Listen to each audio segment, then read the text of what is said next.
Hare Krishna, Krishna Krishna, Hare Ram, Ram Ram, Hare Krishna, Krishna Krishna, Hare Ram, Ram Ram,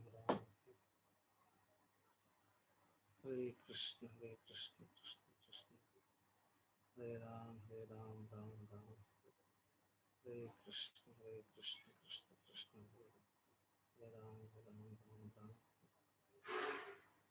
Jaya Radha Madhava Kunja Vihari Jai Gopi Jana Vallabha Givaradhari Yashodanandana Rajanaranjana Jamunatira Vachari Jamunatira Vanachari Jai Radha Madhava Kunja Vihari Hare Krishna, Krishna Krishna, Hare Hare, Hare Rama, Rama, Rama Rama, Hare Hare, Hare Krishna, Krishna Krishna, Hare Hare. Hare Rama, Rama, Rama Rama, Hare Hare, Hare Krishna, Krishna Krishna, Hare Hare, Hare Rama, Rama, Rama Rama, Hare Hare. Hare Krishna, Krishna Krishna, Hare Hare, Hare Rama, Rama Rama, Hare Hare, Hare Krishna, Krishna Krishna, Hare Hare, Hare Rama, Rama Rama, Hare Hare, Hare Krishna, Krishna Krishna, Hare Hare, Hare Rama, Rama Rama, Hare Hare, Hare Krishna, Krishna Krishna, Hare Hare, Hare Ram, Ram Ram, Hare Hare. Hare Krishna, Krishna Krishna, Hare Hare, Hare Ram, Ram Ram, Hare Hare. Hare Krishna, Krishna Krishna, Hare Hare, Hare Ram, Ram Ram, Hare Hare. Hare Krishna, Krishna Krishna, Hare Hare, Hare Ram, Ram Ram, Hare Hare.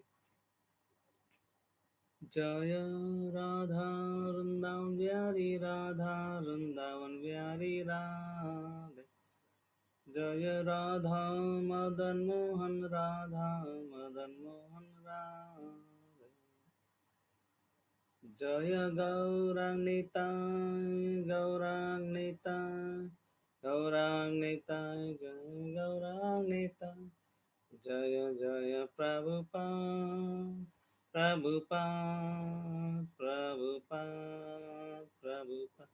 Nitai Gaur Haribol Haribol Haribol Haribol Mamagyanatimrandasya Gyananjanashrakaya Chakshurunmilitam Yena Tasmai Sri Guruve Namah Sri Chaitanya Manobhishtam Stapitam Yena Bhutale Swayam Rupa Kadamahyam Dadati Swapadantikam Vandeham Sri Guru Srivatapadakamalam Sri Gurun Vaishnavanscha Sri Rupam Sagrajatam सहगण रघुनाथान्वितं तं सजीवं साद्वैतं सावधूतं परिजनासहितं कृष्णचैतन्यदेवं श्रीराधा कृष्णपदां सहगण ललिता श्रीविशाखान्वितांश नमो विष्णुपादाय कृष्णप्रेष्ठाय भूतले श्रीमते भक्तिवेदांत स्वामी नित्यामिने नमस्ते सरस्वती देवे गौरवाणी प्रचारिणे निर्विशेष शून्यवादी पाश्चात्यदेश तारिणे जय श्री कृष्ण चैतन्य प्रभु नित्यानंद श्री अद्वैत गदाधर शिवासदि गौर भक्तवृंद हरे कृष्णा कृष्णा कृष्णा हरे हरे हरे राम राम राम हरे हरे हरे कृष्ण. आज आपण रामायणमध्ये विशेष एक महान हस्ती आहे जे रामायणमध्ये खूप कमी काळासाठी रामायणमध्ये दिसत आहेत, पण एक विशेष कार्य करून ते गेलेत. ते म्हणजे महान ऋषी विश्वामित्र मुनी. रामायणमध्ये फक्त श्री रामचंद्र यांना वनात घेऊन सिद्धाश्रममध्ये यज्ञाचं रक्षण करण्यासाठी त्या निमित्ताने घेऊन गेले आणि तिथून फक्त मिथिला प्रवास, मिथिलेमध्ये स्वयंवर, सीता स्वयंवर, त्याच्यानंतर विश्वामित्र मुनी पूर्ण रामायणमध्ये कुठे आपल्याला दिसत नाही. पण तेवढा जो त्यांचं जे कार्य आहे ते खूप विशेष आहे. का? कारण विश्वामित्र मुनी यांनी जसं दुधामध्ये साखर पडावी तसं राम यांना त्यांनी सीता जोडली आणि सीताराम असं सुंदर मिलन त्यांनी घडून दिलं आणि त्याच एका कार्यासाठी ते रामायणमध्ये आपल्याला दिसत आहेत. तर हे विश्वामित्र मुनी श्रीराम लक्ष्मण यांच्या बरोबर जेव्हा मिथिलेमध्ये पोहोचतात, शतानंद जे ऋषी आहेत हे माता अहल्या गौतम ऋषींचे सुपुत्र आणि ते जनक महाराजांचे कुलगुरू आहेत, ऋषी आहेत. आणि अशा स्थितीमध्ये त्यांना खूप आनंद होतो की श्रीरामांच्या चरण स्पर्शाने अहल्येचा, माता अहल्येचा उद्धार झाला. माझी माता परत माझ्या पित्यांबरोबर त्यांचं मिलन झालं. तो हा जो आनंद आहे, श्वेतानंद ऋषी वारंवार परत परत श्रीरामांना त्याबद्दल धन्यवाद देत आहेत. ते विचार करतात की मी काहीतरी ऋषींसाठी, श्रीरामांसाठी करतो. एक सेवा करायची त्यांची इच्छा आहे. त्यांनी ठरवलं की विश्वामित्र मुनी स्वतःहून कधी सांगणार नाही आपल्या स्वतःबद्दल, कारण कुठलाही जो महान भक्त असतो किंवा जो सदाचारी व्यक्ती असतो त्याला आपल्या स्वतःबद्दल बढाया मारायला आवडत नाही, स्वतःबद्दल त्याला जास्त गुणगान करायला आवडत नाही. तसं विश्वामित्र मुनी स्वतःबद्दल कधी ते सांगणार नाही, परंतु मी ही संधी घेऊन या महान ऋषीबद्दल श्रीरामांना सांगतो, त्यांच्या गुरूंबद्दल मी सांगतो. शतानंद ऋषी हे श्रीराम आणि लक्ष्मण यांना विश्वामित्र मुनींबद्दल सांगू लागले. हे विश्वामित्र मुनी यांचा वंश हा चंद्रवंशामध्ये चंद्रदेव सोम यांचे पुत्र पुरुरवा आणि पुरुरवा जे राजा होऊन गेले त्यांच्या वंशामध्ये खापर खापर पंतू अनेक पिढ्या पुढे हे जानू ऋषी झाले ज्यांनी गंगा पिऊन टाकले होते. ज्यावेळेस गंगा खाली धरातरावर आली आणि भगीरथ मुनी त्यांचा रथ पुढे चालला, गंगा मोठ्या वेगाने चालले, तर जानू ऋषींचा आश्रमच गंगा पूर्णपणे वाहून घेऊन गेली. आणि तेव्हा जानू ऋषीने तो आश्रमच पूर्ण अ, आपला आश्रम गेला म्हणून गंगाच पिऊन टाकले होते. पण ती त्यांच्या कानातून बाहेर आली. तसे हे जानू ऋषी आणि त्यांचे परंतु हे होते गाधी. आणि गाधी यांचे एक पुत्र आणि एक पुत्री, कौशिक आणि कौशिकी. आपण 2 दिवसापूर्वीच कौशिकी कशा प्रकारे विश्वामित्र मुनींची बहीण असते, नंतर ते ऋषिक मुनीबरोबर त्यांचा विवाह होतो. नंतर ती कसं नदी रूपामध्ये ह्या धरातलावर राहते, ते वर्णन आपण ऐकलं. तर इथे कौशिक हेच पुढे भविष्यामध्ये विश्वामित्र मुनी झाले. तर कौशिक राजा क्षत्रिय आहे. नेहमीप्रमाणे जसे क्षत्रिय हे पूर्वी वनामध्ये जायचे, एक क्षत्रिय वृत्तीने ते शिकार करणं, वनामध्ये भ्रमण करणं, हे करत असताना एक दिवस त्यांना खूप तहान, भूक लागलेली आहे आणि अशा स्थितीत ते शोधतायत की कुठे काही विश्राम, थोडं पाणी मिळेल का? तेवढ्यात ते बघितलं एक साधा, एक सर्वसाधारण एक आश्रम आहे. त्या आश्रममध्ये ते सर्व पोहोचले. सैनिकांसहित अनेक शेकडो सैनिक आहेत. कौशिक राजा आहेत, त्यांचे सरदार आहेत. आणि तिथे जेव्हा त्या आश्रममध्ये प्रवेश केला, तर तिथे अनेक शिष्यगण बसलेले आहेत. आणि जेव्हा राजाला बघितल्यावर स्वयं आश्रम जो होता तो वशिष्ठ मुनींचा होता. वशिष्ठ मुनी स्वतः राजाचं स्वागत करण्यासाठी उभे राहिले. त्यांचं अ, सा आदर सत्कार केला आणि राजा ही जास्त काही अपेक्षा करत नाहीये, की मला इथे काही खूप मोठा सत्कार मिळेल किंवा खूप खाण्याची काही व्यवस्था होईल. पण तरीही वशिष्ठ मुनी त्यांना आग्रह करू लागले, की तुम्ही कधी न येणारे अतिथी आमच्या द्वारात आला आहात आणि एक अतिथी देवो भव. तो सत्कार करणं, त्यांचं स्वागत करणं, त्यांची व्यवस्था करणं आमचं कर्तव्य आहे. तर तुम्ही थांबा, काहीतरी तुमच्यासाठी नाश्त्याची, भोजनाची काही व्यवस्था करू.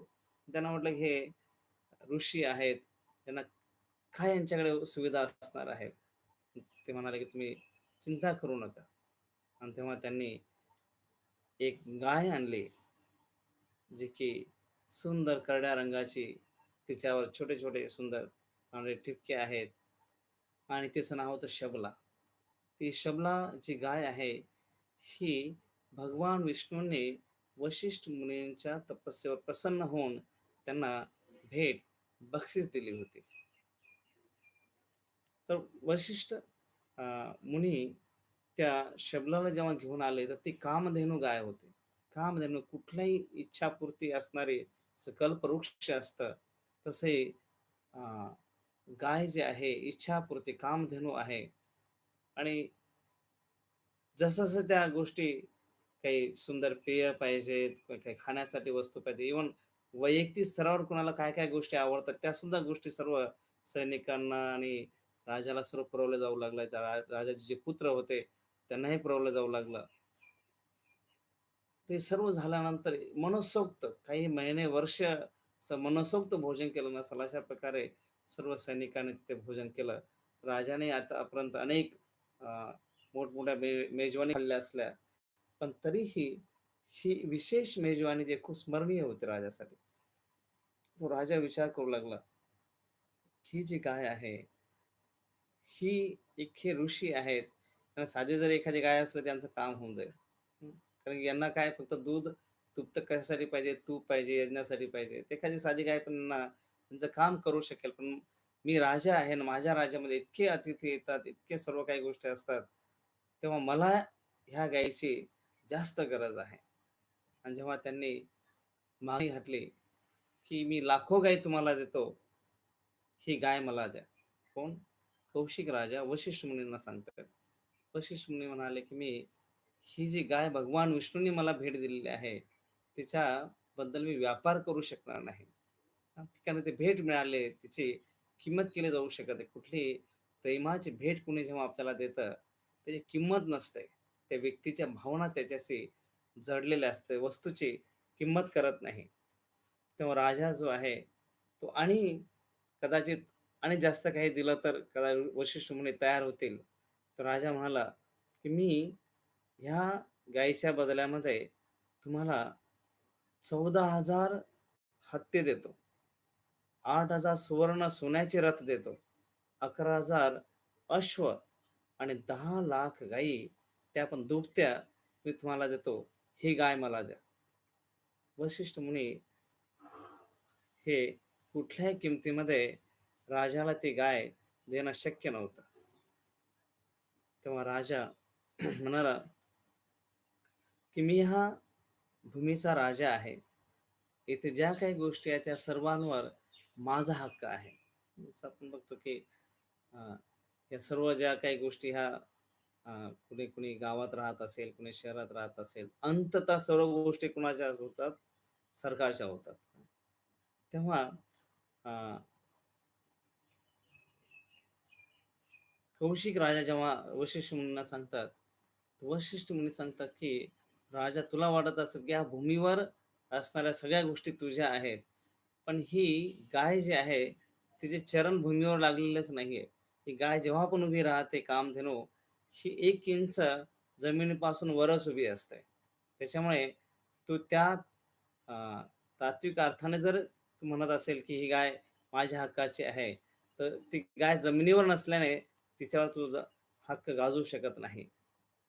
पण जेव्हा राजा जबरदस्ती करून तिला नेण्याचा प्रयत्न करू लागला आणि ती वारंवार वशिष्ठ मुनींकडे बघते की तुम्ही मला याला परवानगी दिली कशी मला घेऊन जाण्यासाठी? हा मला कसा काय घेऊन जाऊ शकतो? मी आयुष्य तुमच्याबरोबर घालवलेलं आहे आणि हा मला घेऊन जाऊ शकत नाही. पण जबरदस्ती सैनिकांच्या द्वारे राजा ही जेव्हा गाय घेऊन जाऊ लागला, तेव्हा गाईलाही कळालं की हा जबरदस्ती करतो आहे. तर गायीने हिसका मारला आणि दोरी ओढून ती परत वशिष्ठांकडे आली आणि जेव्हा वशिष्ठांकडे येऊन सांगितलं की तुम्ही अ, भगवंताने मला तुमच्या सेवेसाठी दिलेला आहे, तुमच्यासाठी दिलेला आहे, हा माझ्यावर जबरदस्ती कसा करू शकतो? वशिष्ठ म्हणाले की तो राजा आहे आणि राजा असल्याने त्याचा सर्व हक्क आहे. मी त्याला नाही म्हणू शकत नाही. मी असहाय्य आहे. मी एक ऋषी आहे. मी काय करू शकतो?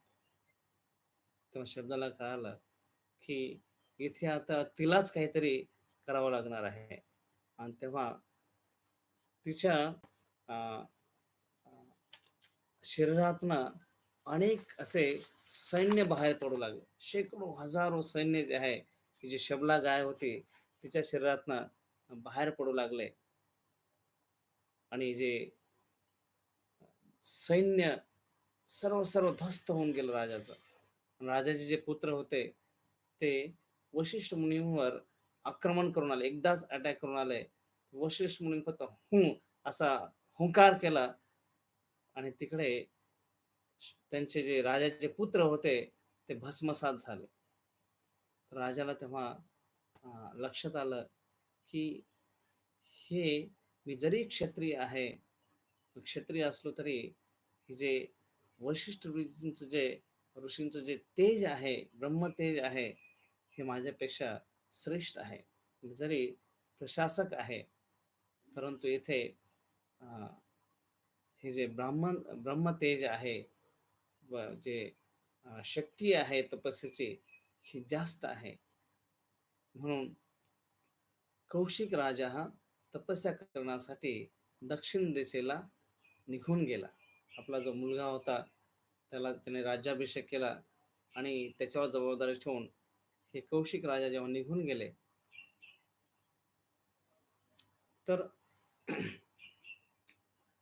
त्याने ठरवलं की आता ही कठोर तपस्या करून शिवजींना प्रसन्न करायचं आणि ह्या सर्व शक्ती प्राप्त करायचे जेणेकरून मी वशिष्ठांपेक्षा श्रेष्ठ होऊ शकेल. तर जीवनामध्ये कधी-कधी अशी स्थिती येते, की आपण असहाय्य बनतो. अनेक वेळेस अशा प्रसंग येतात, की व्यक्ती चारही बाजूंनी त्याच्यावर संकट कोसळतात. मग तो असहाय्य होतो. पण जर असहाय्य अवस्थेमध्ये किंवा नुकसान झालेलं असेल, तर अशा स्थितीमध्ये जर चांगलं मार्गदर्शन असेल, व्यक्ती विनयशील बनतो आणि जीवनाची परिपूर्णता तो प्राप्त करू शकतो. पण तेच अशा असहाय्य स्थितीमध्ये जेव्हा सर्व काही त्याचा लॉस झालेला आहे, जीवनातल्या सगळ्या काही गोष्टी त्याच्या हरवून गेलेल्या आहेत, तो निष्किंचन झालेला आहे, अशा स्थितीमध्ये त्याला जर चांगलं मार्गदर्शन मिळालं, विनयशील बनतो आणि जीवनाची परिपूर्णता प्राप्त करतो. पण जर चांगलं मार्गदर्शन मिळालं नाही, तर तिथे काय होतं, सुळाची भावना निर्माण होते, की याच्यामुळे माझं नुकसान झालंय. याच्यामुळे माझ्या जीवनातली प्रिय व्यक्ती माझ्यापासून दूर गेले. त्याच्यामुळे माझ्या जीवनामध्ये सर्व निंदा झाली आहे. मग तिथे उद्धटपणा निर्माण होतो आणि त्यामध्ये जीवनात नेहमी तो असमाधानाचं अ, स्थितीमध्ये जगू लागतो. म्हणून अशाही स्थितीमध्ये आपण कुणाचा संग करतो, हे खूप महत्वाचं आहे. तर हा कौशिक राजा सुडाच्या भावनेने त्यांनी अ, तेथे तपस्या करायला सुरुवात केली आणि इतकी कठोर तपस्या केली, की स्वयं शिवजी तिथे प्रसन्न झाले आणि शिवजींनी त्यांना सांगितलं, की खूप कठोर तपस्या केली आहे. तू वर माग.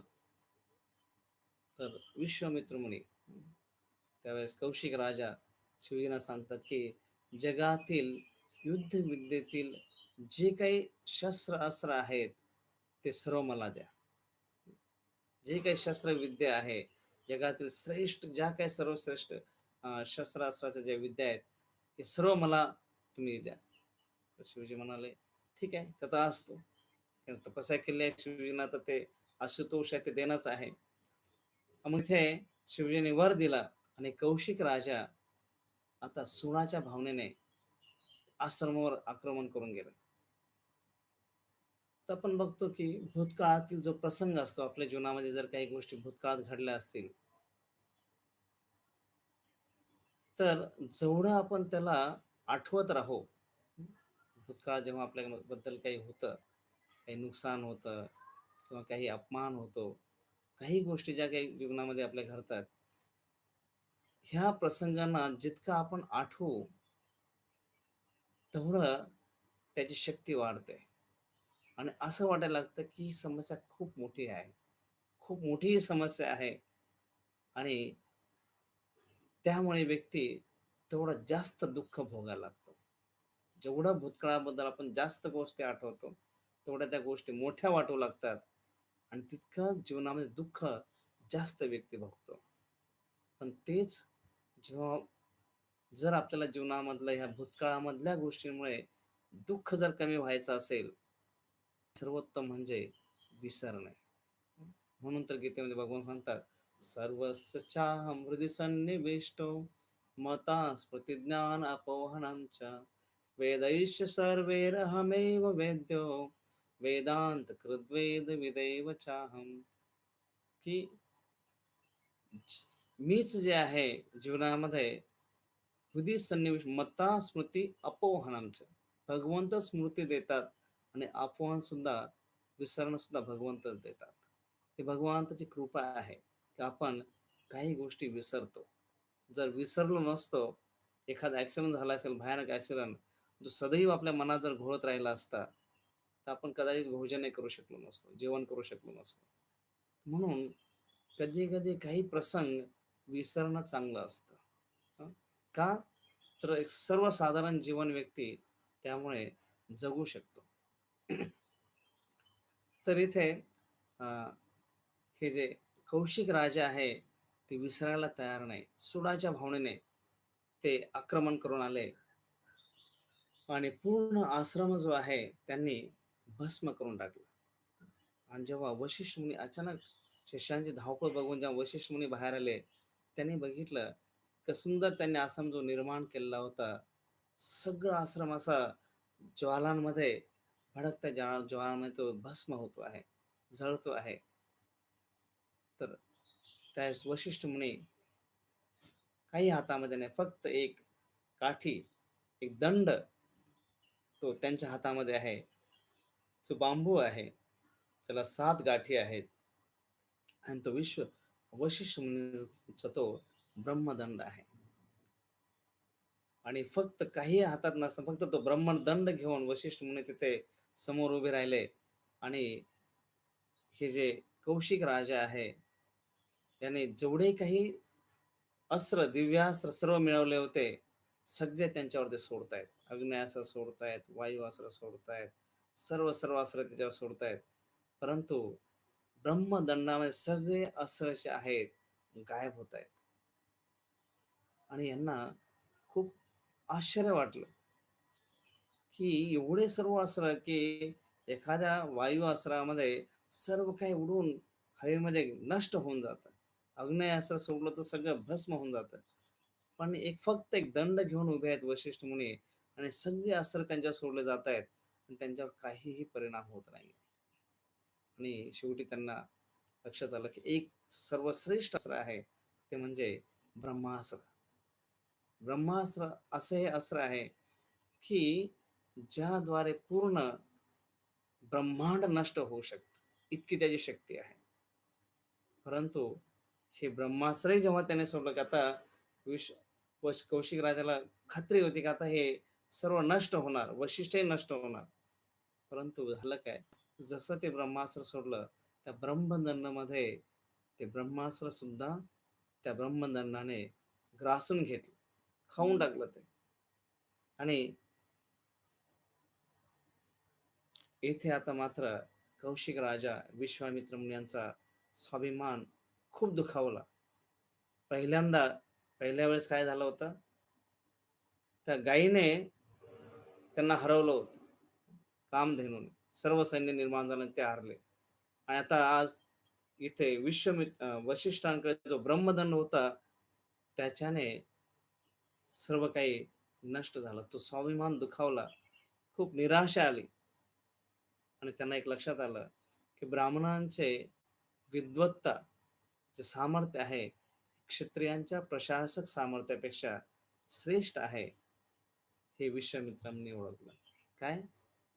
जे ब्राह्मणाचं जी विद्वत्ता सामर्थ्य जे आहे, विद्वत्तेचं जे सामर्थ्य आहे, तपस्येचं जे सामर्थ्य आहे, हे क्षत्रियांच्या प्रशासक जे नियंत्रण करण्याचं जे सामर्थ्य आहे, त्याच्यापेक्षा श्रेष्ठ आहे, हे विश्वामित्र मुनी ओळखलं.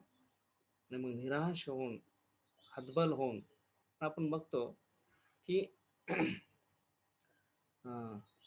कधी कधी आपल्याला वाटतं, की फक्त शारीरिक स्तरावरच आपण काही गोष्टी नियंत्रण करू शकतो. पण जरुरी नाही, की जीवनामध्ये शारीरिक स्तरावरच सगळ्या काही गोष्टी नियंत्रण होतात.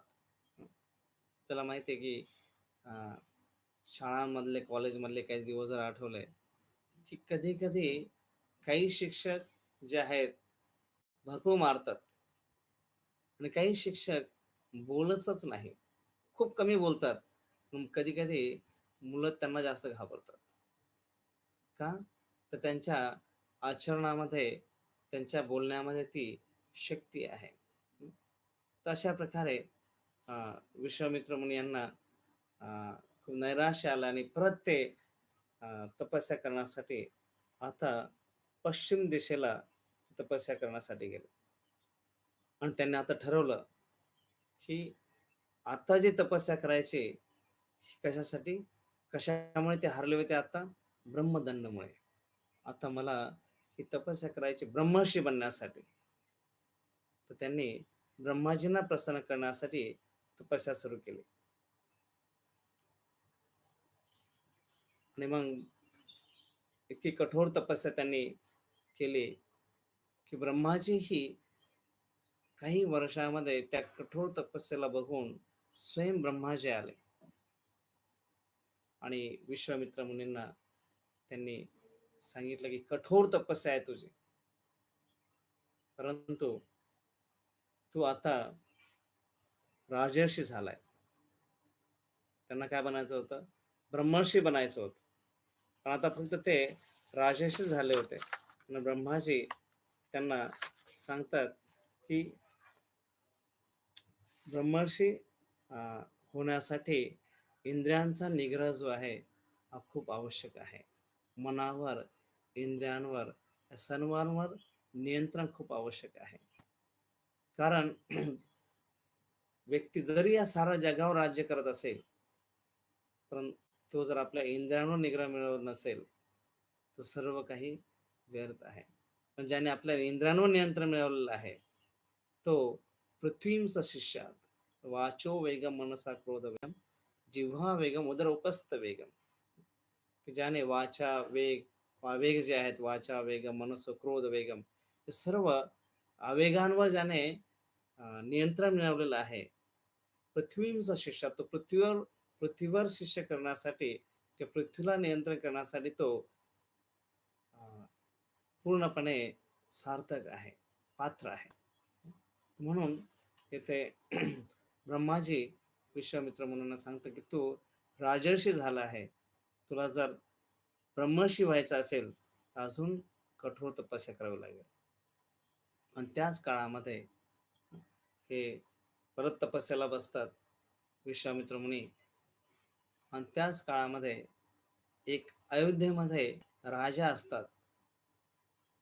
खूप सुंदर शरीरयष्टी आहे आणि इतकं त्या सौंदर्याबद्दल स्वतःच्या त्याला एवढं आकर्षण आहे की तासन तास तो आरशासमोर बसून फक्त आपला केसांचं हेअरस्टाईल करणं किंवा शरीरावर वेगवेगळ्या प्रकारचे आभूषण धारण करणं, वस्त्र अलंकार धारण करणं, तासन तास तो आरशांसमोर असायचा. आणि कुणी जर त्याची स्तुती केली की महाराज तुम्ही इतके छान दिसतात तर त्याला काही बक्षीस द्यायचं. तसं हे एक विशेष व्यक्तिमत्व होतं. त्यांचं नाव होतं, हे इक्ष्वाकू वंशामध्ये त्याचं नाव होतं त्रिशंकू. हा जो राजा होता इक्ष्वाकू वंशामध्ये त्रिशंकू, त्याला ह्या देहावर, आपल्या शरीरावर एवढी आसक्ती, या सुंदर देहावर इतकी आसक्ती होती, तो खूप प्रेम करायचा. आणि त्याने ठरवलं की मला हा देह त्यागायचा नाही. हा तर इतका सुंदर देह मिळालेला आहे, इतकं ह्या देहाचं गुणगौरव होत आहे आणि मी हा देह सोडून कसं काय जाऊ शकतो. म्हणून मला ह्या सहदेह स्वर्गामध्ये जायचं. त्याने खूप हट्ट धरला आणि शेवटी तो इकडे हा त्रिशंकू आहे, याला याचा काय हट्ट आहे, सदेह स्वर्गात जायचं आहे. आणि विश्वामित्र मुनींचा हट्ट काय, मला ब्रह्मर्षी बनायचं आहे. दोघेही हट्ट करतायत. तर हे जे इक्ष्वाकुळाचे जे गुरु आहेत, वशिष्ठांकडे हा त्रिशंकू गेला आणि वशिष्ठांना सांगितलं की मला सदेह स्वर्गात जायचं आहे. तर वशिष्ठ म्हणाले की मूर्ख बुद्धी आहे, कारण की या सहदेह वैकुंठाला किंवा स्वर्गामध्ये जाणं शक्य नाहीये. हा हे जे पंचमहाभूतांचं शरीर आहे, हे पंचमहाभूतांमध्ये विलीन होणार आहे. जे सूक्ष्म शरीर आहे ते आत्म्याला घेऊन पुढचा प्रवास करत आहे. त्यामुळे हे शक्य नाहीये. परंतु तो खूप अ, हट्टी आहे की नाही, मला शरीर सोडणं, इथे इतकं सुंदर शरीर मला इथं सोडणं शक्य होणार नाही. हे शरीर घेऊनच मला स्वर्गात जायचं. त्याला वाटलं की ठीक आहे, हे वैशिष्ठ मुनी जे आहेत हे पुरातन विचारांचे आहेत. यांची मुलं जे आहे हे नवीन पिढी आहे. वशिष्ठांचे 100 पुत्र जे आहेत, हे नवीन पिढी आहे. आणि कदाचित हे माझे बोलण्यावर लक्ष देतील. मी त्यांना सांगण्याचा प्रयत्न करतो. ही जेव्हा अ, त्रिशंकू वशिष्ठांचे जे पुत्र आहेत त्यांच्याकडे येतात आणि त्यांना सांगण्याचा प्रयत्न करतात. काही प्रलोभनं देतात. समजा तुमचे वडील जे आहेत ते आता म्हातारे झालेले आहेत. ते जुन्या विचारांचे आहेत. तुम्ही याच्यावर काहीतरी नवीन शोध काढा. नवीन काहीतरी तुम्ही याच्यावर विचार विनिमय करा. शोध काढा. हे काय जुन्या अ, परंपरांमध्ये फक्त अडकून राहणं थोडंच काही एवढं चांगलं असतं.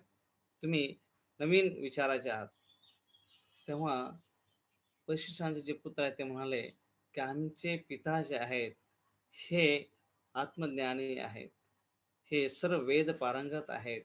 त्यांना योग्य काय, अयोग्य काय चांगल्या प्रकारे कळतं आहे. आणि त्यांनी जर नाही म्हटलेलं आहे, तर दुसरा प्रश्नच येत नाही कुणी हा म्हणण्याचा. त्यामुळे आम्ही हा म्हणण्याचा प्रश्नच येत नाही. ते शक्य होणार नाही. आणि तेव्हा त्रिशंकू जेव्हा हट्ट धरू लागला आणि बोलले, की "ठीक आहे, तुम्ही नाही देत तर मी बघेल आणि दुसरीकडे." आणि त्यावेळेस हा जेव्हा निघाला त्रिशंकू, तर वशिष्ठांचे जे पुत्र होते त्यांनी त्याला शाप दिला, की तुझं सौंदर्य, संपत्ती सर्व काही नष्ट होईल. जसा तो त्या आश्रममधून बाहेर पडला, तर इतकं भयानक विद्रूप स्वरूप त्याला त्या सुंदर शरीरावर तो एवढा आसक्त होता. सुंदर शरीर जे आहे पूर्णपणे कुरूप बनलं. अशा पूर्ण शरीरावर त्याच्या खवले-खवले निर्माण झाले. जसे अ, सर्पाच्या शरीरावर जसे खवले-खवले दिसतात, त्या प्रकारच्या पूर्ण शरीरावर त्याच्या खवले-खवले निर्माण झाले आणि पूर्ण केस त्याचे असे अ, असे बारीक-बारीक तारा असाव्या, त्या प्रकारच्या त्या केसांच्या जटा तयार झाल्या आणि पूर्ण चमडी त्याची अशी गळू लागली आणि इतकं अ, शरीराबद्दल अ, जे काही त्याला ते आकर्षण होतं, ते सर्व काही अ, त्याला कळालं की हे भयानक माझ्या जीवनामध्ये घडलेलं आहे.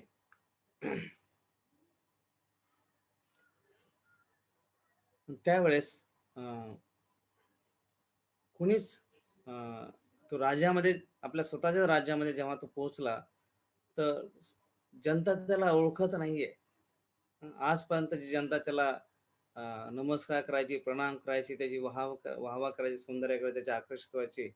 ती जनता त्याला ओळखत नाहीये. त्यांना वाटतं कोण हा भिकारी आलोय आणि तो सांगतोय, "अरे मी ह्या राजाचा राजा आहे, मी त्रिशंकू आहे." तर लोकं त्याला हसायचे, म्हणाले, "हे मूर्ख आहे. याला वेड्याच्या दवाखान्यात घेऊन जा."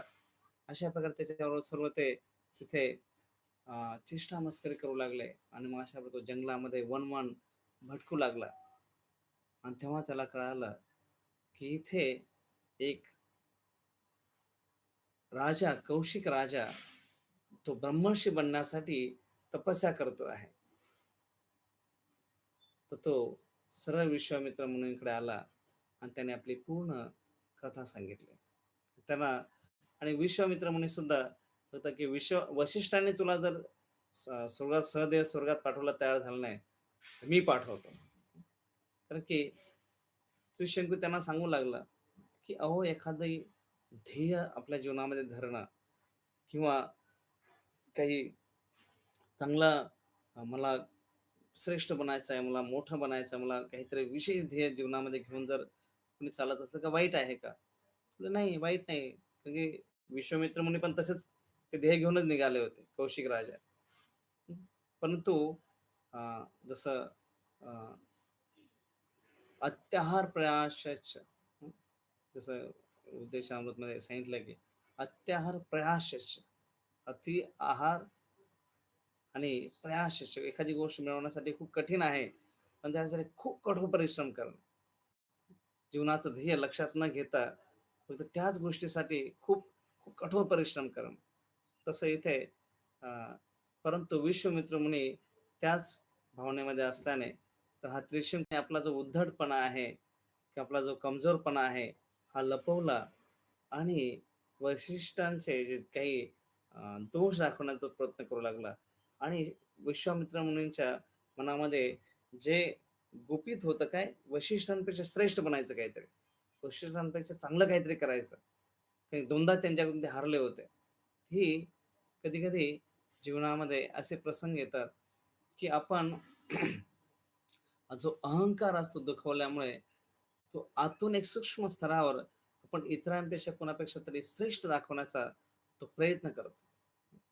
पण इथे हा जो त्रिशंकू आहे, त्याने वशिष्ठ जो विश्वामित्र मुनींचा तो भाव होता, की वशिष्ठांपेक्षा श्रेष्ठ बनायचं, त्याचा तो फायदा घेतला आणि अ, तो सांगला, की मला सहदेह स्वर्गात जायचं. विश्वामित्र मुनी म्हणाले, की "कुणी पाठवू आता नको पाठवू. मी ती जबाबदारी घेतो. मी तुला सहदेह स्वर्गामध्ये" वशिष्ठ नाही पाठवू शकले. "मी तुला सहदेह पाठवण्याची व्यवस्था करतो." आणि तेव्हा त्यांनी सर्व जे आपल्या मुलाला जो राजा होता, मुलगा त्यांचा कौशिक राजाचा, त्यांना सांगितलं, की सर्व ऋषी-मुनींना जंगलामध्ये यज्ञासाठी आमंत्रण करा. कशासाठी? की असा काही यज्ञ मी करणार आहे, की ज्याच्याद्वारे त्रिशंकू सहदेह स्वर्गात जाणार आहे आणि सर्व मला पब्लिकला दाखवायचं आहे. ऋषीमुनींना माझं श्रेष्ठत्व दाखवायचं आहे. बघू द्या, की किती श्रेष्ठ आहे. तर कुणी ऋषीमुनींची येण्याची इच्छा नव्हती. बऱ्याच जणांना जे यज्ञाचं ध्येय होतं, कशासाठी यज्ञ केला जातोय, हेच त्यांना मान्य नव्हतं. तरी पण एक राजाची आज्ञा आहे. म्हणून बरेच ऋषीमुनी जे आहेत तिथे पोहोचले. फक्त वशिष्ठ मुनीने त्यांचे पुत्र तिथे आले नाही. आणि जेव्हा यज्ञात आहुती देण्याची वेळ आली, पूर्णाहुती देण्याची वेळ आली आणि देवतांचं जेव्हा आवाहन करण्यात आलं, तर देवताही तिथे प्रकट झाला नाही.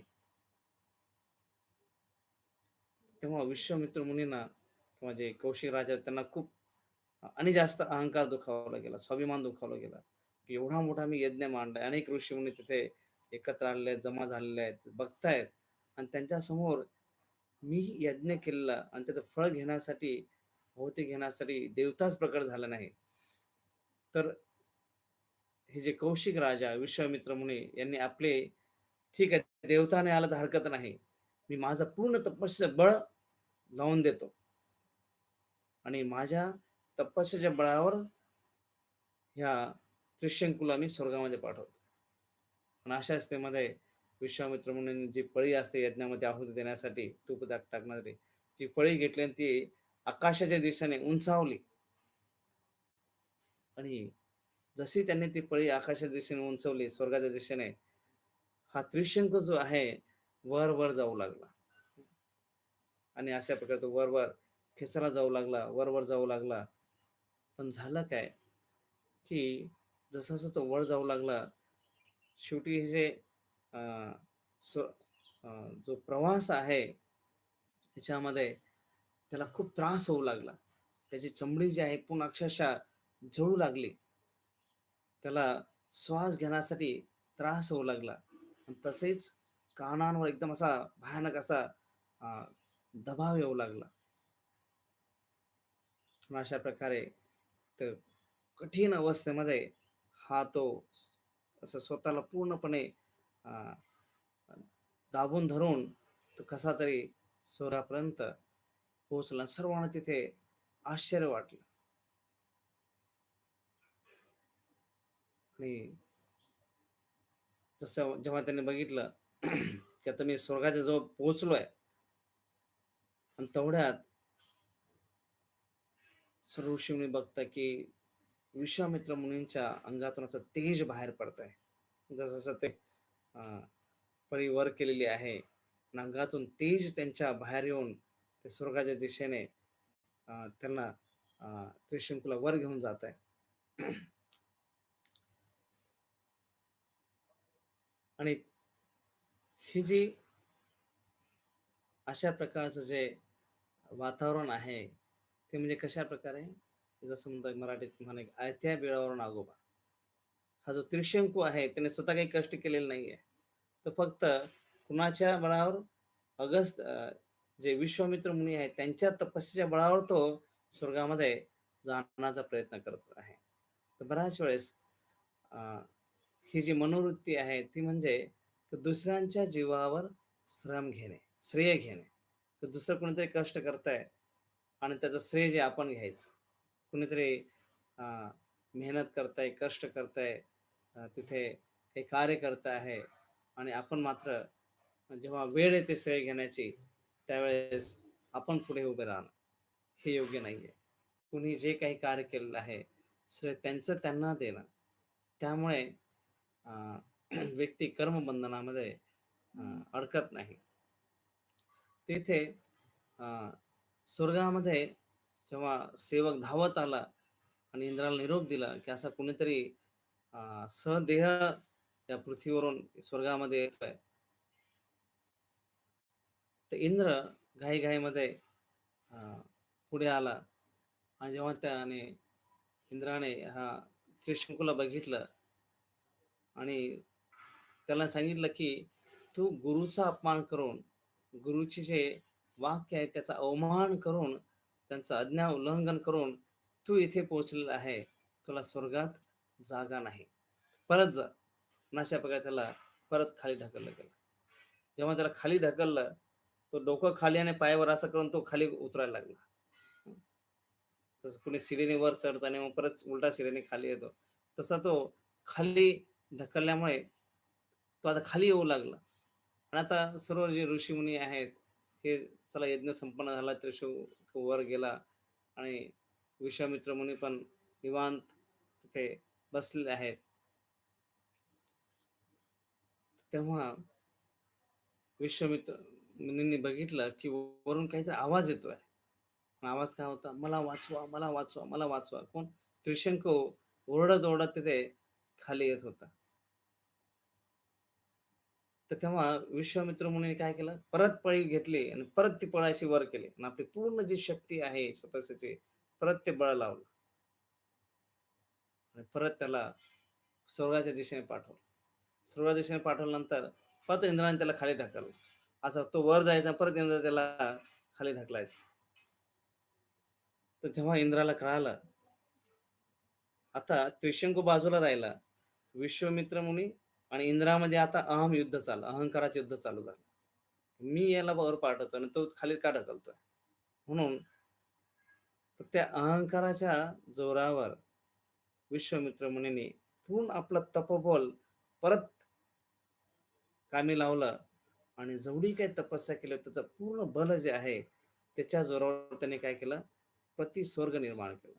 इंद्राच्या स्वर्गामध्ये जर ते त्रिशंकूला घेत नाहीये, तर मी असा स्वर्ग निर्माण करतो की त्याने तो स्वर्ग निर्माण केला आणि त्या देवता सुद्धा त्या स्वर्गामध्ये त्याने निर्माण केलं. तर प्रतिस्वर्गाचे निर्माण तर केला त्याने, त्रिशंकूला तिथे त्याने ते राजा बनवलं. पण झालं काय की हे सर्व करण्यामध्ये विश्वामित्र मुनी पूर्णपणे शक्तिहीन झाले होते. जेवढी एवढी वर्ष तपस्या केली होती, सर्व तपस्या जे आहे आता नष्ट झाली होती आणि शेवटी ते क्षीण झालेले आहेत. अशा स्थितीमध्ये परत ते भगवान विष्णूंना प्रार्थना करतात की मला क्षमा करा, कृपया तुम्ही प्रकट व्हा. आणि भगवान विष्णू प्रकट झाले आणि त्यांनी त्याला समजावलं, मला विश्वामित्रांना, की बघ, सृष्टी निर्माण करणं सोपं आहे. म्हणून तर आम्ही ब्रह्मा, विष्णू, महेश यांचं कार्य काय आहे? ब्रह्माजी निर्माण करतायत आणि शिवजी संहार करतायत. पालन कोण करताय? विष्णू करतायत. म्हणून पालन करण्याचं कार्य हे विष्णू घेतात. कुठलेही कार्य निर्माण करण्यासाठी तिथे रजगुणाची गरज असते. कुठलेही कार्य संपवण्यासाठी तमगुणाची गरज असते. पण ते टिकवण्यासाठी सत्वगुणाची गरज असते. आपण बघतो की कधी कधी आपण निर्णय घेतो की मी सकाळी लवकर उठेन. आपण निर्णय घेतो, 1-2 दिवस उठतो पण बरं पण वाटतं, जप लवकर होतो, थोडं वाचन होतं आणि ते संपवण्यासाठी काय लागतं? तसं अलाराम बंद करून ठेवला की उठणं गेलं दुसरीकडे. पण ते रोज नियमित उठण्यासाठी काय पाहिजे? खूप सत्वगुण पाहिजे. आपल्यामध्ये जेवढं जास्तीत जास्त सत्वगुण निर्माण करता येईल त्याद्वारे आपला दृढ निश्चय होणं हे सोपं जातं. सत्तम केतयंतम एतंत दृढ होता. भक्ती जर करायची असेल त्याच्यामध्ये काय पाहिजे? दृढ निश्चय पाहिजे. जसं उपदेशामध्ये तुम्हाला सांगितलं, उत्साहात, निश्चयात, धैर्यात. उत्साह, निश्चय आणि धैर्य, तिन्ही गोष्टी ज्या आहेत ह्या भक्तीमध्ये टिकून राहण्यासाठी खूप आवश्यक आहे. तसं इथे भगवान विष्णू विश्वामित्र मुनींना सांगतात की एखादी गोष्ट आपण निर्माण करू शकतो, त्याला बंद करणंही सोपं आहे. दुकान निर्माण केलं, काही भांडवल जमा केलं नाही, दुकान उघडलं, श्री गणेश केला आणि बंद करायला काय, शटर डाऊन झालं की झालं बंद. परंतु मेंटेन करण्यासाठी वर्षभर कष्ट करावे लागतात. नेहमी जीवनभर त्याला कष्ट घ्यावे लागतात ते चालू ठेवण्यासाठी. तसं इथे भगवान विष्णूने समजवल्यानंतर त्यांना कळालं आणि भगवान विष्णू म्हणाले की तू निर्माण केलेलं हे जे प्रतिस्वर्ग आहे हे तसंच राहू दे. त्याला मी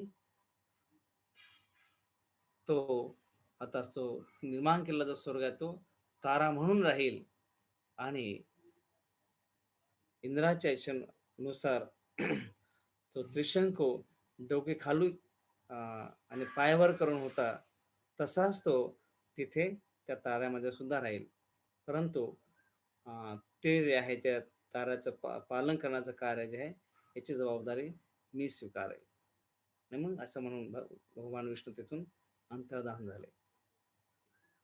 तर पण झालं काय याच्यामध्ये, की विश्वामित्र मुनींची एवढ्या वर्षाची सगळी तपस्या काय झाली होती, गर्वामुळे नष्ट झाली होती. म्हणून जेव्हा आपण कुठलंही कार्य करतो त्याच्यामध्ये अभिमान होणं किंवा गर्व होणं जे आहे, हे भगवंत स्वीकारत नाही. हं.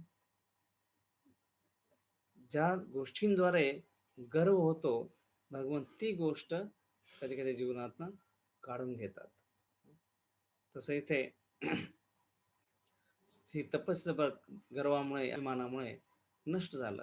फक्त हा त्रिशंकू आला आणि त्याने त्यांना भडकवलं आणि तुम्ही वशिष्ठांपेक्षा श्रेष्ठ बनवू शकता, मला स्वर्गात पाठवलं तर, असं म्हणून त्यांच्यामध्ये तो गर्व, अभिमान निर्माण केला आणि त्याचा परिणाम सर्व काही तपस्या नष्ट झाली. परत ते तपस्या करण्यासाठी बसले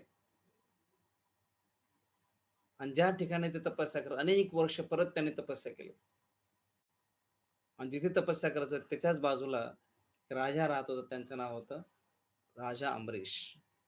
हे राजा जे आहेत अमरीश, हे नेहमीच अनेक प्रकारचे यज्ञ करायचे आणि कधी-कधी त्याच्यामध्ये पशुसुद्धा बळी द्यायचे. पण झालं काय, की जो पशु त्यांना बळी द्यायचा होता, तो पशु अदृश्य झाला.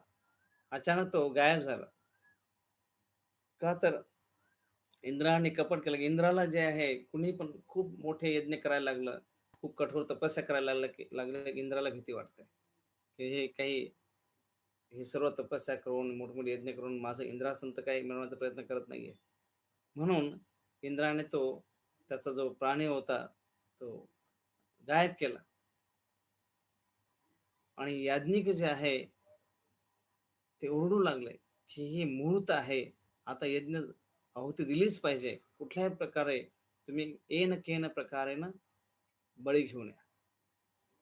तो प्राणी जर बळी मिळत नसेल, ठीक आहे, एखादा मनुष्य असेल, तर स्वेच्छेने ह्याच्यामध्ये आहुती द्यायला तयार आहे. बळी द्यायला तयार आहे. स्वतः जायला तयार आहे. तोही चालेल. अशा प्रकारे सगळं सैन्यांना त्याने इकडं-तिकडं सऱ्यावर पळायला लावलं. सगळीकडे ते शोधाशोध करतायत, की कुणी आहे का? कुठे काही आपल्याला मिळेल का? आणि तेवढ्यात ते एका आश्रमावर गेले, राजा अमरीश आणि तिथे त्याने बघितलं, की तिथे ऋषिका ऋषी आणि कौशिकी हे दोघे तिथे राहतात. हे कौशिकी कोण आहे? विश्वामित्रांची बहीण आहे आणि ऋषिका ऋषी आहेत. तिचे पती आहेत. तर जेव्हा राजाने त्यांना विनंती केली, तर हे जे ऋषिका ऋषी आहेत ते म्हणाले, की माझा मोठा मुलगा त्यांना 3 मुलं आहेत. तर मोठा मुलगा जो आहे मला खूप प्रिय आहे. मी त्याच्याशिवाय राहू शकत नाही. राजाची आज्ञा आहे, एका मुलाला तुम्ही द्या. ती कौशिक आहे ती म्हणते, की जो लहान मुलगा आहे, तो मला खूप प्रिय आहे. मी त्याला देऊ शकत नाही. आणि हे सर्व संभाषण कोण ऐकतंय? तिथे शूनशेपा म्हणून त्यांचा जो मधला मुलगा आहे तो ऐकतोय, की मोठा वडिलांना पाहिजे, छोटा आईला पाहिजे. माझ्याबद्दल मात्र कोणी बोलत नाहीये. सरळ तो राजाबरोबर निघाला आणि 1,00,000 गाईच्या मोबदल्यामध्ये त्यांना अशा प्रकारे हे सर्व देण्यात आलं आणि पुढे हा शूनशेपा जो आहे, जेव्हा तो एका ठिकाणी हे विश्राम करत होता रात्री, तर त्याला वाटू लागलं, की काहीतरी ना चुकीचा निर्णय घेतलाय. त्या तरुण वयामध्ये मी बळी जायचं आणि ते पण हे सगळे स्वार्थी आहेत. वडिलांना त्यांचाही काही स्वार्थ आहे, आईचा त्याच्यामध्ये एक स्वार्थ आहे आणि राजाचाही तो एक स्वार्थ आहे. प्रत्येक ह्या जगामध्ये प्रत्येक व्यक्ती जो आहे, काही ना काही स्वार्थाने बरबटलेला आहे. तेव्हा स्वतःच्या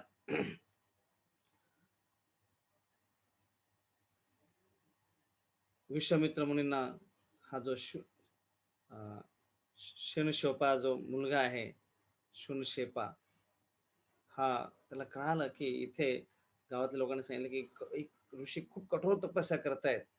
तुम्ही त्यांना जाऊन भेटला तर कदाचित काही त्याच्यावर उपाय सांगतील. तर धावत-धावत गेला शूनशेपा आणि सरळ त्या ऋषींच्या चरणात पडला आणि मला वाचवा, वाचवा म्हणू लागल्यावर जेव्हा त्याने बघितलं, अरे हे तर माझे मामा आहेत, कौशिकीचे कौशिक राजा विश्वामित्र मुनी. आणि जेव्हा विश्वामित्र मुनी जेव्हा ते आवाज आला कुणीतरी पडल्याचा, तर त्यांनी बघितलं, अरे हा तर माझा भाचा आहे, बहिणीचा मुलगा आहे. मग सगळी कथा जेव्हा त्यांनी अ, ऐकली, त्याच्यानंतर त्यांनी सांगितलं विश्वामित्र मुनींनी, की आपल्या मुलांना त्याने बोलून घेतलं, की भाच्याला तर मी बळी देऊ शकत नाही. आपल्या स्वतःच्या मुलांना बोलवलं, तेही यज्ञामध्ये बळी जाण्यासाठी तयार नाही. मुलं विचार करतात, की एक तर राजा जो आहे अमरीश, त्याचा तो यज्ञ आहे. आपल्याशी काही संबंध नाहीये. हा भाचा आहे. त्याच्यासाठी आपल्याला वडील बळी द्यायला सांगतायत. त्याच्यामुळे मुलांनी सरळ नाही म्हणून सांगितलं. त्या विश्वामित्र मुनींनी शून शापा जो आहे, त्याला 2 मंत्र दिले. विशेष मंत्र दिले आणि सांगितलं, की जेव्हा तुला बळी घेऊन जाण्यासाठी येतील, जसा तुझा बळी देतील, त्या क्षणी हे 2 मंत्र म्हणायचे. आणि जेव्हा जसा त्याला स्नान घातलं आणि जेव्हा घेऊन गेले आणि जेव्हा तो मारेकरी तो चाप मारणार, फरसा मारणार आणि तेवढ्यात त्याने ते 2 मंत्र म्हटले आणि क्षणात इंद्र आणि ब्रह्म समोर तिथे प्रकट झाले. आणि मग त्यांनी अ, यांना सांगितलं, राजा अमरीशला, की तुझा यज्ञ सफल झालेला आहे. त्यामुळे तू चिंता करू नकोस. आणि अशा प्रकारे राजा अमरीशही खुश झाला आणि शून शापा जे आहे याचीही मुक्ती झाली आणि यज्ञही सफल झाला. शून शापाला लक्षात आलं, की ह्या जगामध्ये कुणी कुणाचं नाहीये. ह्या जगात कुणीही खरे हितचिंतक नाहीये. प्रत्येक ठिकाणी काही ना काही गुपित हेतू आहे. पालकांनी सोडले आणि राजाने स्वीकारले. नकार स्वीकार दोन्ही गोष्टी ज्या आहेत तिथे हेतू प्रेरित आहेत. प्रत्येक याच्यामध्ये काही ना काही स्वार्थ आहे. आणि दुसरा धडा त्याला शिकायला मिळाला, की दिव्य उच्च शक्तींचा आश्रय घेणे हे अत्यावश्यक आहे. कारण की मी ते 2 सूक्ष्म मंत्र म्हटलो आणि त्याच्यामुळे ब्रह्माजी इंद्र प्रकट झाले. ह्या उच्च शक्तींचा जर स्वीकार केला, तरच त्यांच्या आश्रयाद्वारे आपण ह्या जगातून मुक्त होऊ शकतो. आणि मग त्याने सरळ भगवंताच्या भक्तीचा स्वीकार केला आणि तो पुढे महान भक्त झाला. वेदांवर त्याने अनेक ग्रंथांचं लिखाण केलं. पण झालं काय, याच्यामध्ये परत वशिष्ठ विश्वामित्र मुनी यांना कळालं, की इथे मी तपस्या करण्यासाठी आलोय आणि परत हा शून शाप आला आणि सर्व राजा अमरीश आला.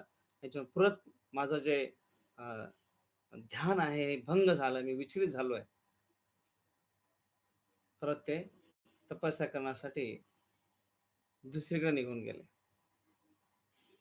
आणि मग ते अशा प्रकारचे तपस्या करू लागले, इतकी कठोर तपस्या करू लागले, की कुणी त्यांना हलवू शकणार नाही. आणि ही कठोर तपस्या जेव्हा ते करू लागले, तर परत इंद्राच्या मनामध्ये एक असुरक्षितता निर्माण झाली. हे विश्वामित्र मुनी एवढी कठोर तपस्या करतायत, नक्की यांचा माझा उद्देश काय? ते उग्र तपस्या बघून, की जे खाणं पिणं सर्व काही सोडून दिलेलं आहे, कठोर तपस्या ते करतायत. तो इंद्राने अस्वस्थ होऊ लागला आणि असुरक्षित त्याला वाटू लागलं आणि स्वर्गातून सुंदर अप्सरा जे आहे तिला त्याने खाली पाठवलं. तिचं नाव होतं मेनका. आणि मग ती मेनका येऊन त्या ज्या तळ्याच्या काठावर विश्वामित्र मुनी तपस्या करतायत, ते मेनका त्या तलावामध्ये उतरली आणि त्या मंजूळ आवाजामध्ये गायन करत ती अप्सरा तिथे सुगंधित वातावरण निर्माण करते. आणि मंजूळ गायनाचा आवाज जो आहे, जेव्हा राजाच्या कानामध्ये तो घुमू लागला, मेनकाचे पैंजण जेव्हा ते वाजू लागले, विश्वामित्र मुनी यांचे डोळे उघडले आणि जेव्हा त्यांनी ते मेनकाचं अलौकिक सौंदर्य बघितलं, ते तिच्याप्रती मोहित झाले आणि मेनकाच्या प्रेमळ सहवासामध्ये, तिच्या दृढ आलिंगनामध्ये 10 वर्षे कसे निघून गेले हे त्यांना कळालंच नाही. तर अशा प्रकारे या भौतिक जगामध्ये जेव्हा कोणी काही विशेष कार्य करायला निघतो, त्यावेळेस या विश्वामित्र जीवनचरित्रातून आपण बघतो की कसे अडथळे येत असतात. आपल्या बहुशाखा अनंताश्च व्यवसायात्मिका बुद्धी एकेह करुनंदन बहुशाखा अनंताच बुद्धही व्यवसायिना, की कुठले कार्य करताना व्यवसायात्मिका एक दृढ इच्छेने ते कार्य हाती घेणं. परंतु बऱ्याच वेळेस काय होतं की जर बहुशाखा त्याला जर फाटे फुटले, तर मग प्रवास त्या ध्येयाच्या दिशेने होणं कठीण होऊन जातं. तसं इथे विश्वामित्र मुनींना 10 वर्षानंतर लक्षात आलं की अरे, मी इथे कुठल्या ध्येयाने आलो होतो, तपस्या कशासाठी मी सुरू केली होती आणि कुठे मी अडकून बसलो. मग तेव्हा त्यांनी मेनकेला काही शाप दिला नाही, कारण की माझ्या इंद्रियाच्या कमजोरीमुळे, माझ्या इंद्रियांच्या शिथिलतेमुळे मी तिच्या सौंदर्यामध्ये अडकलो होतो, तिची काही चूक नाही असं म्हणून तिला त्यांनी सोडून दिलं. आणि मग येथे विश्वामित्र मुनी जे आहेत हे परत तपस्या करण्यासाठी आता हिमालयामध्ये गेले, जिथे कुणी त्यांना त्रास देणार नाही किंवा विचलित करायचा प्रयत्न करणार नाही. जे कठोर तपस्या करण्यासाठी ते तिथे पोहोचले, की ज्यांनी अन्न, पाणी, हवा सुद्धा घ्यायचं बंद केलं आणि इतकी कठोर तपस्या अं, त्यांनी पूर्णपणे इंद्रिय निग्रह केले. आणि अशा स्थितीमध्ये अं, तीव्र उष्मा, तप्त ज्वाला, कोठणारी थंडी, बर्फाने असे बर्फात उभे राहून तिथे तपस्या करू लागले. आणि त्यांच्या मस्तकातनं अशी कठोर तपस्या करत असताना इंद्राने त्याला कळालं की मेनकाला पाठवलं, काही काळ ते आपल्या ध्येयापासून विचलित झाले, परत ते तपस्याला बसलेत आणि आता परत आणि जास्त कठोर तपस्या करतायत. म्हणून परत विश्वामित्र मुनींना फसवण्यासाठी, विचलित करण्यासाठी त्यांनी रंभाला पाठवलं. आणि रंभा जेव्हा ती कामदेवाच्या सहकार्याने आली आणि इंद्र कोंबड्याच्या रूपामध्ये येऊन तो मधुर गायन करतो आहे आणि कामदेव येऊन त्यांनी सुगंधित वातावरण तयार केलं, पुष्प वर्षा करू लागला आणि वातावरणामध्ये शृंगारिक असं वातावरण त्याने तिथे निर्माण केलं. आणि रंभा तिथे नृत्य करून विश्वामित्र मुनींना अंगविक्षेप करून आकर्षित करण्याचा प्रयत्न करते. आणि जेव्हा विश्वामित्र मुनींनी विचलित होऊन जेव्हा ते डोळे उघडले, तेव्हा तो क्रोध बाहेर आला आणि क्रोधाने त्यांनी काय केलं, तिला शाप दिला की तू माझी तपस्या भंग करण्यासाठी आलीस, तू इथे दगड बनून, शिळा बनून राहा. आणि मग तेव्हा क्षमा याचना केल्यानंतर ते म्हणाले की जेव्हा खूप पवित्र असे ब्रह्मर्षी इथे येतील, ते तुझ्या या जे शीळ रूप प्राप्त झालेलं आहे दगडाचं, त्याच्यापासून तुझी मुक्तता करतील. तर इथे क्रोधामुळे झालं काय, की सगळी तपस्या परत नष्ट झाली. का? म्हणून भगवद्गीतेमध्ये भगवान सांगतात की काम एष क्रोध एष रजगुण समुद्भव महाशनो महापापमा विद्येन मिह वैरिणम. काम एष क्रोध एष. आणि हे काम आणि क्रोध कुठे राहतं? हे मनामध्ये, इंद्रियांमध्ये त्यांचं ते स्थान आहे. आणि विद्येने मिह वैरिणम, एखादा विद्वान व्यक्ती जरी त्याला शास्त्र माहिती आहे, त्याला अनेक श्लोक माहिती आहे, परंतु हे जे काम आणि क्रोध जे इतके त्याचे भयानक शत्रू आहे, एखाद्या महान विद्वानाला सुद्धा ते भ्रमित करू शकतात. तसे ते आपण बघतो विश्वामित्र मुनी कठोर तपस्वी आहेत, ज्यांनी सर्व इंद्रियांवर विजय मिळवलेला आहे, खाणं सोडलेलं आहे, पिणं सोडलेलं आहे, बर्फामध्ये उभे राहून तपस्या करतायत. म्हणजे एक वेळ शारीरिक स्तरावरच्या तपस्या सोप्या आहेत. शारीरिक स्तरावर काही गोष्टी सहन करणं सोपं आहे. परंतु मनाच्या स्तरावर, सूक्ष्म स्तरावर गोष्टी नियंत्रण करणं खूप कठीण आहे. आणि म्हणून संत श्रीमंत तुकाराम महाराज सांगतात, की रात्रंदिन आम्हा युद्धाचा प्रसंग, अंतरी मन बाह्य जग. की अंतर्मन आणि बाह्य जग हे असे भयानक युद्ध जे आहे, खास करून भक्तांना नियमित रूपाने करावं लागतं आहे. तर पुढे विश्वामित्र मुनी परत तपस्या करण्यासाठी आता पूर्व दिशेला निघाले. 3 वेळा त्यांना अपयश सहन करावं लागलं होतं. पहिल्यांदा कामधेनू गायीच्यामुळे अपयशी झाले होते. दुसऱ्यांदा परत ब्रह्मदंड त्याच्यामुळे परत ते आले होते. तिसऱ्यांदा परत तपस्या करण्यासाठी बसले. राजा अंबरीष त्याचा तो यज्ञ आणि त्याच्यामुळे तो शून्य शापात तिथे आला. तिथे परत ते विचलित झाले. त्यांचा परत तपस्या करण्यासाठी बसले. परत तिथे मेनका आली. तिने भ्रमित केलं. परत तपस्या भंग झाली. परत तिथे रंभा आली हिमालयामध्ये. तिने तपस्या भंग केली. तर अशा वेळेस अनेक वेळेस अपयशी होत आहेत. परत ते तपस्या करण्यासाठी जेव्हा बसले, आता त्यांनी मौन व्रत धारण केलं. पूर्व दिशेला जे जाऊन तपस्या करण्यासाठी बसले आणि न खाता न पिता श्वासही पूर्णपणे बंद करून घनघोर असं तपस्या त्यांनी सुरू केली. आणि जेव्हा तपस्या पूर्ण झाल्यानंतर पहिल्यांदा अनेक महिन्या वर्षानंतर पहिल्यांदा जेव्हा ते भोजन करण्यासाठी बसले, इंद्र ब्राह्मणाच्या रूपामध्ये आले. आता कुणी भोजनावर बसलंय तर त्याला काही द्यायचंय, दान द्यायचंय. अशा स्थितीमध्ये इंद्राने काय मागून घेतलं, की तुमचं तपस्याचं फळ जे आहे ते मला द्या. आणि इंद्राला त्यांनी जेवढी काही तपस्या केली तेवढी कैक न खाता न पिता सर्व काही, सर्व तपस्या परत ते इंद्राला देऊन टाकलं आणि परत तपस्याला बसले. परत विश्वामित्र मुनीने इतकी कठोर तपस्या केली, की आता मात्र त्यांच्या देहातनं तेजाच्या ज्वाळा बाहेर पडू लागल्या.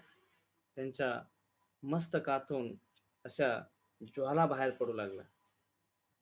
सर्व स्वयं ब्रह्माचे देवता सुद्धा बघून ते आश्चर्यचकित झाले, की इतकी कठोर तपस्या जी आहे इथे विश्वामित्र मुनी करतायत.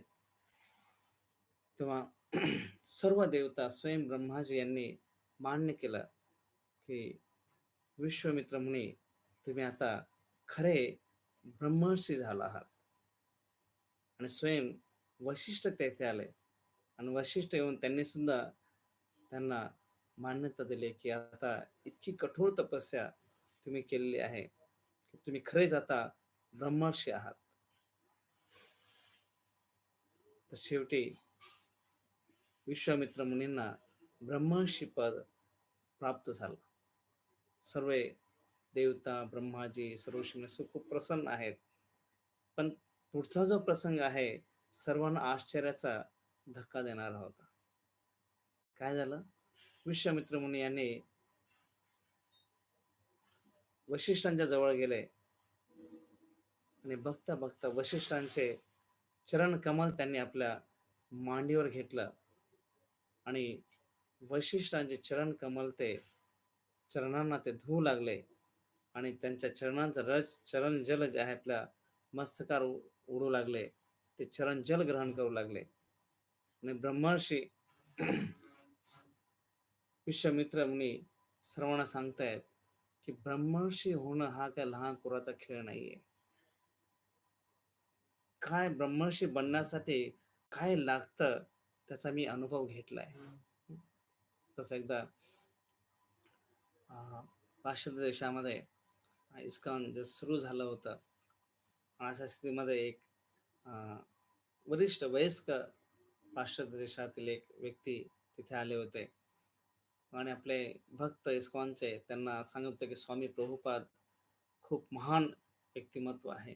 70 वर्षाच्या वयामध्ये श्रील प्रभुपाद आले आणि 14 वेळेस पूर्ण त्याने जगाचं भ्रमण केलं. आणि अशा प्रकारे शेकडो, हजारो, लाखो पुस्तकं त्यांनी अ, जगभरामध्ये त्याचा प्रचार झालेला आहे. शेकडो मंदिर आहेत, हजारो शिष्य आहेत. तर ते जे वयस्क एक म्हातारे फॉरेनचे जे बाहेरच्या देशातले जे व्यक्ती होते ते म्हणाले, की स्वामी प्रभुपादांनी काय केलं? किती महान आहेत स्वामी प्रभुपाद. काय कष्ट त्यांना हे करताना झाले असतील. I can know better. तर मी जास्त चांगल्या प्रकारे जाणू शकतो तुझ्यापेक्षा. तर तू एक 25-30 वर्षाचा युवक आहे, प्रचारक आहे, तू मला बोलतो आहे. परंतु मी म्हातारा असल्याने स्वामी प्रभुपादांना हे जगभरामध्ये प्रचार करताना काय कष्ट झाले असतील. मी 70 वर्षाच्या आता मी अनुभव करतोय. माझं 70 वर्षाचं जे आता वय आहे याच्यामध्ये मी जाणू शकतो, की प्रभुपादांना काय कष्ट त्यांना सहन करावे लागले असतील. किती त्रास त्यांनी सहन केला असेल. तसं इथे विश्वामित्र मुनी सांगतात, की ब्रह्मर्षी बनणं हा काही लहान पोराचा खेळ नाहीये आणि अशा ब्रह्मर्षी वशिष्ठ ऋषींबरोबर मी इतकी वर्ष शत्रुत्व टिकवून ठेवलं, की शत्रू बनून मी त्यांचा राहिलो. किती मोठी चूक, किती घोर चूक मी इथे केली. त्यांचा शत्रू म्हणून इतके वर्ष मी त्यांना मनामध्ये शत्रू समजत होतो. इतकं ब्रह्मर्षी बनण्यासाठी काय त्रास, किती कष्ट असतात, हे आज मला कळालेत. आणि हे इतके महान अ, व्यक्ती आहेत, असं म्हणून त्यांनी त्यांचे चरण धुतले आणि वशिष्ठ मुनीसुद्धा लगेच विश्वामित्र मुनींना आलिंगन दिलं आणि या ठिकाणी शत्रुत्वाचे रूपांतर सख्यात प्रेमात झाले. अशा प्रकारे राम, लक्ष्मण सतानंदांकडून गुरुची जीवन कथा ऐकून खूप अचंबित झाले, की अ, हे विश्वामित्र मुनी ब्रह्मर्षी बनण्यासाठी काय काय कठोर तपस्या त्यांनी केली. एक जिद्द, एक दृढता त्यांच्यामध्ये किती आहे, किती महान हे व्यक्तिमत्व आहे आणि कशा प्रकारे ते त्यांच्या जीवनामध्ये ब्रह्मर्षी पद प्राप्त झालं.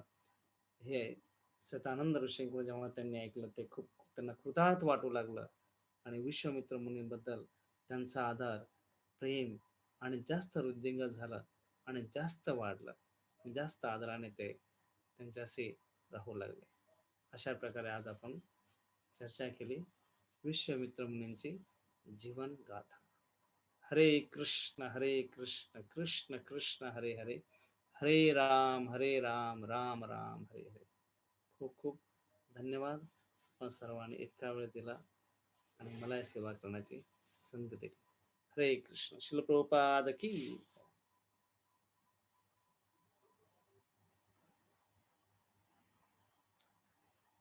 काही प्रश्न असतील इथे विचारू शकता, नाहीतर फोन करून विचारले तरी चालते. हरी बोल.